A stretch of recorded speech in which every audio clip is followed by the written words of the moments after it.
Dahil nga sa tulong ng mga lumang sangre, tuluyan ngang nagapi itong si Metena.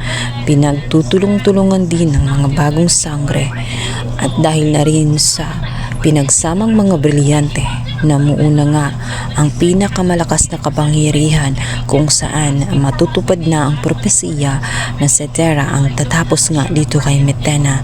Hindi na makokontrol ni Metena ang nakatadhana sa kanya. Ang galit nga na namuo sa puso nga nitong si Terra matapos ngang mawala ang kanyang lolo Javier at nangihinayang siya sapagkat siya ang itinuring ni tinakda, subalit wala siyang nagawa sa kanyang lolo. Kaya naman sa pagkakataong yun ay babawi siya at dito na nga nakamit niya ang hostisya dahil tuluyan nga niyang nagapi itong si Metena. Samantala ang dalawang sangre naman ng mga F3, ito nga ay si Lyra at Mira, ay magugulat sapagkat ang sinturon na iginawad sa kanila ng nympha ay tuluyan na ngang mawawala.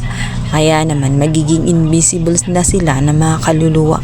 At kahit anong gawin nila na pang-uuto dito sa naturang nympha ay hindi na ito nagkikinig sa kanila sapagkat hindi sila tumupad sa usapan at tinakasan pa nila ang nympha. Kaya naman sila ay pinarusahan.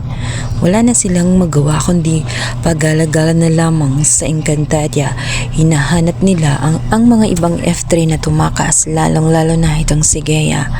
Ngunit ang hindi nila alam, si Gaia ay lalong nabalutan ng hinanakit ang kanyang puso matapos makita ang kanyang ina, subalit wala naman ito sa kamalayan dahil naroon na ito sa black spell na ginamit nga nitong si Metena.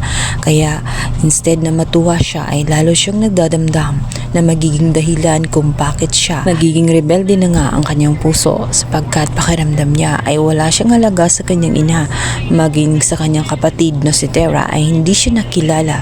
Kaya naman punong-puno siya ng inis at hinagpis sa kanyang sarili. Naisip niya na kung sakaling mabuhay siya sa pangalawang pagkakataon, baka ito na nga ang magiging chance na mahalin na nga siya ng mga taong sa tingin niya ay hindi siya pinapahalagahan. Kaya naman pinilit niya ang kanyang lolo Javier na gumawa ng paraan kung papaanong mabalik ang kaniyang katawan. Samantala, buong akala ng lahat ay maging maayos na ang Encantadia matapos ngang mawala itong si Metena.